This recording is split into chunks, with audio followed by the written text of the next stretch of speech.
이에 사무엘이 기름병을 가져다가 사울의 머리에 붓고 입맞춤에 이르되 여호와께서 내게 기름을 부으사 그의 기업의 지도자로 삼지 아니하셨느냐? 네가 오늘 나를 떠나가다가 베냐민 경계 셀사에 있는 라헬의 묘실 곁에서 두 사람을 만나리니 그들이 내게 이르기를 네가 찾으러 갔던 암나기들을 찾은지라 네 아버지가 암나기들의 염려는 놓았으나 너희로 말미암아 걱정하여 이르되 내 아들을 위하여 어찌하리요 하더라 할 것이요 내가 거기서 더 나아가서 다볼 상수리 나무에 이르면 거기서 하나님을 배우려고 베델로 올라가는 세 사람을 만나리니 한 사람은 염소 새끼 셋을 이끌었고 한 사람은 떡 세 덩이를 가졌고 한 사람은 포도주 한 가죽 부대를 가진 자라.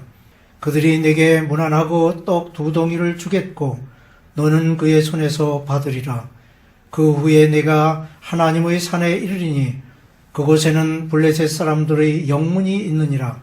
내가 그리로 가서 그 성읍으로 들어갈 때에 선지자의 무리가 산당에서부터 비파와 소고와 저와 수금을 앞세우고 예언하며 내려오는 것을 만날 것이요 내게는 여호와의 영이 크게 임하리니 너도 그들과 함께 예언을 하고 변하여 새 사람이 되리라. 이 징조가 내게 임하거든 너는 기회를 따라 행하라. 하나님이 너와 함께 하시느니라. 아멘. 사울의 생애에 아침은 고요하고 화창했으며 정오는 구름이 끼고 찌푸렸습니다. 오후는 춥고 어두운 날씨였고 저녁은 절망의 뇌우와 자멸의 음침함으로 가득 찬 비극의 생애였습니다. 한마디로 그의 생애는 은혜의 날로 시작했으나 악행의 참극으로 끝이 납니다. 선택된 젊은이로 시작된 사울이었습니다. 9장 2절에 이스라엘 자손 중에 그보다 더 준수한 자가 없고 라는 표현으로 소개됩니다. 그는 모든 젊은이가 갖고 싶어하는 것들을 소유하고 있었습니다. 즉 매력적인 늠름한 인물로 하나님께서는 그를 크게 축복하셔서 준수하고 뛰어난 신체를 주었습니다. 뿐만 아니라 순종하는 사람이었습니다. 그는 암나기를 찾으러 가는 아버지의 분부대로 곧 찾아 나섰습니다. 그는 키가 모든 백성보다 어깨 위는 더하였지만은 아버지에게 불순종할 만큼 교만하지 않았습니다. 또한 사울은 자식으로서 깊은 생각을 할 줄 아는 사람이었습니다. 돌아가자 내 아버지께서 암나기 생각은 고사하고 우리를 위하여 걱정하실까 두려워하노라는 생각을 가질 정도로 사려 깊은 아들이었습니다. 자녀들이 성장하여 집을 떠난 후 새로운 환경 속에서 자기를 염려하는 부모의 마음을 잊어버리고 집에 자주 연락을 하지 않는 젊은이들이 많이 있습니다. 하지만 그들의 아버지는 자식이 세상에서 성공하는 것보다 그들의 안위를 더욱 염려한다는 사실을 알아야 하겠습니다. 사울은 잃어버린 암나기에 관해 선지자에게 물어보자는 사환의 말에 바로 하나님의 사람에게 드릴 예물이 없음을 일깨워주는 관대함도 보였습니다. 이것은 그의 온화한 성품을 보여주는 것으로 그는 심지어 하나님의 사람에게도 어떤 보답을 드리지 않고서는 도움을 청할 수 없다는 의식을 가지고 있었습니다. 이런 사울에 대해 하나님께서는 기대감을 가지셨습니다. 9장 17절에 사무엘이 사울을 볼 때에 여호와께서 그에게 이르시되 보라 이는 내가 네게 말한 사람이니 이가 내 백성을 다스리리라고 말씀합니다. 그는 사람이 보기에 아주 훌륭한 젊은이였을 뿐만 아니라 하나님께서 보시기에도 그러했습니다. 젊은이가 세상에서 얻을 수 있는 가장 고귀한 명예는 무엇일까요? 그것은 바로 하나님의 선택된 자가 되는 것입니다. 이러한 은총을 얻기 위해서는 모든 것을 희생할 가치가 있는 것입니다. 그리고 예수 그리스도 안에 있는 모든 성도들은 이러한 명예를 가지고 있습니다. 사울은 암나기를 찾지 못했지만 하늘나라를 찾았습니다. 그런 의미에서 기독교의 복음은 하나님께서 모든 사람에게 하늘나라를 기업으로 받으라고 부르시는 것임을 알 수 있습니다. 한편 사무엘의 임무는 사울을 만남으로부터 시작됩니다. 하나님의 섭리는 드디어 사무엘과 사울을 한자리에 있게 하셨습니다. 이때 사울은 하나님께서 자신을 왕으로 세우고자 하심을 알지 못한 채 단지 나귀를 찾는 일에 몰두한 상태였습니다. 이러한 사울을 왕으로 세우기 위해서는 준비 작업이 필요했습니다. 그 첫 단계로 사무엘은 먼저 사울을 산당에 오르도록 하였습니다. 이것은 사울이 다른 곳에 신경을 쓰지 않고 오직 경건의 연습을 하기를 바랐던 것입니다. 둘째 단계로 사무엘은 사울의 근심을 해결해 주었습니다. 네 암나기들을 염려하지 말라 찾았느니라고 말하면서 거기에 마음을 쓰지 말라는 것입니다. 사무엘은 사울로 하여금 근심을 떨쳐버리게 했고 오직 왕으로서의 준비에 최선을 다하도록 했던 것입니다. 사무엘은 이 두 가지 단계로서 사울로 하여금 세속적인 일에 얽매여 있지 않게 하고 헛된 근심으로부터 벗어나 이스라엘의 지도자로서 그리고 하나님의 대리자로서 하나님의 뜻만을 추구하도록 했던 것입니다. 사무엘의 임무는 사울을 환대하는 것으로 이어집니다. 사무엘은 그의 임무 수행의 과정으로 사울을 잔치에 초대합니다. 잔치에 초대한 것은 그 잔치를 통하여 사울에게는 왕으로서의 권위를 갖게 하고 이스라엘 백성들에게는 그가 왕이 될 것을 암시하는 것이었습니다. 사무엘이 사울에게 음식을 대접했는데 이것은 사울을 위해 미리 준비해 두었던 것입니다. 23절에 사무엘이 요리인에게 이르되 내가 네게 주며 네게 두라고 말한 그 부분을 가져오라는 표현이 이를 증명해 줍니다. 초대할 사람을 위해 음식을 준비해 놓는다는 것은 그 주인공이 얼마나 중요한 인물인가를 보여주는 것입니다. 그리고 사울을 초대하여 상석에 앉혔습니다. 상석에 앉는 사람은 어떤 사람입니까? 대개 주인이거나 초대된 사람들 중에서도 가장 지체가 높은 사람입니다. 그리하여 사울의 명예를 높이 올려 주었습니다.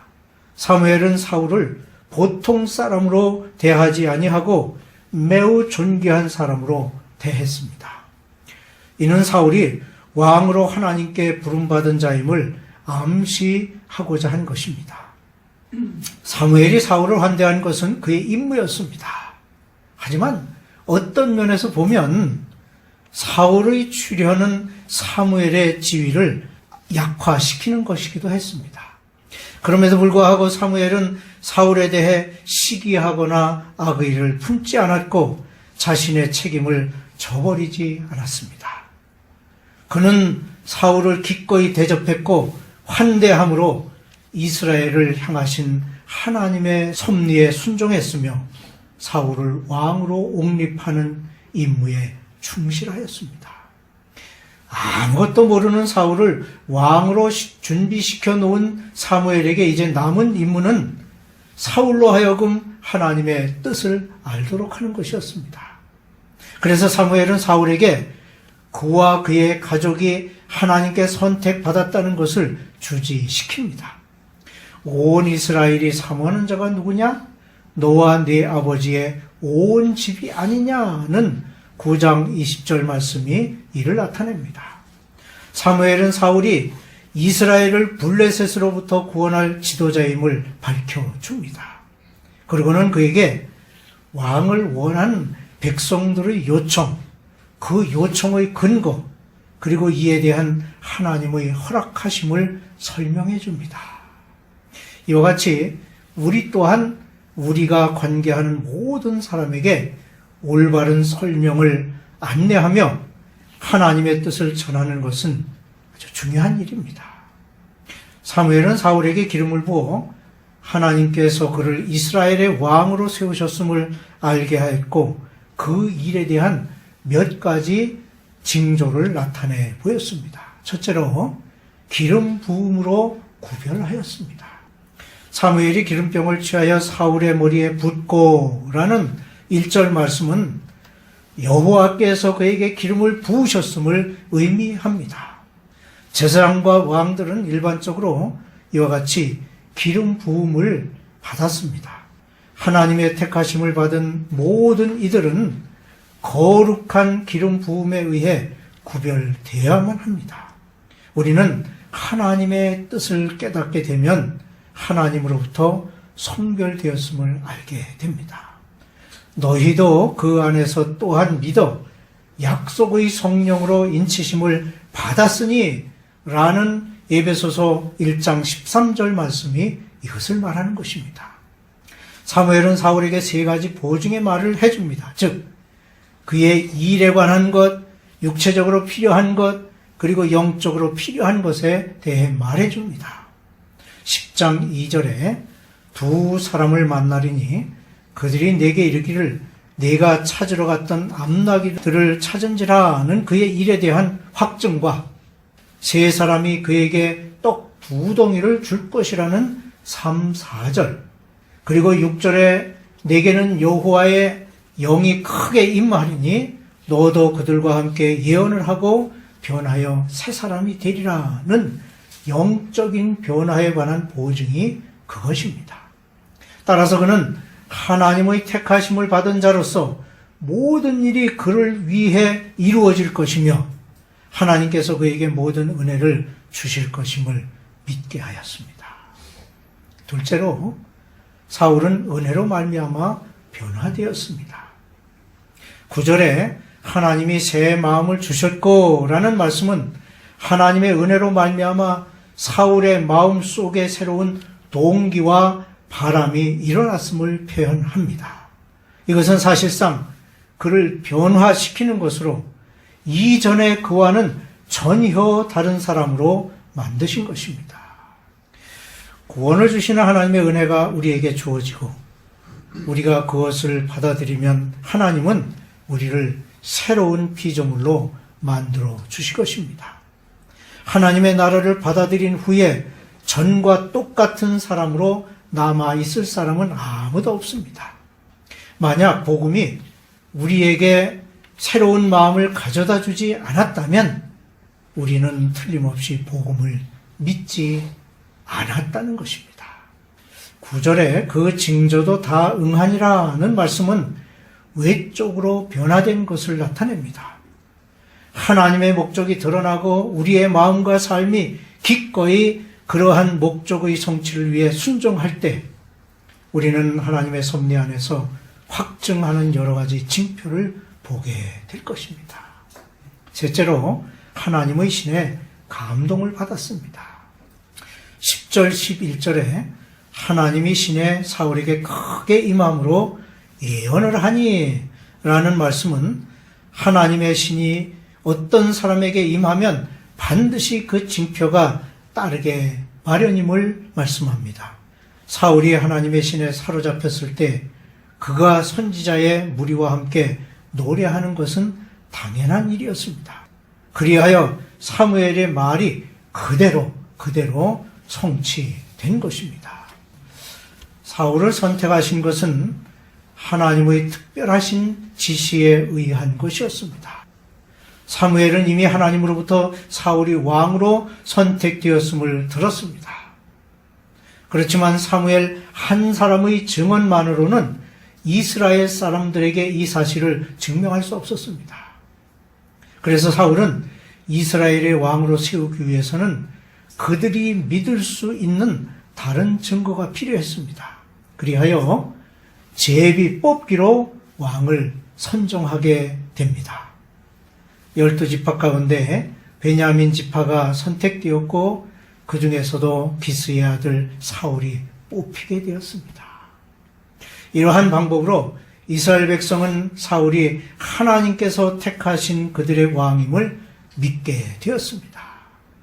이에 더하여 그 선택이 백성들의 시인에 의해 확인되어야 했습니다. 그리하여 사무엘은 백성들이 사울의 왕됨을 시인하기를 바랐던 것입니다.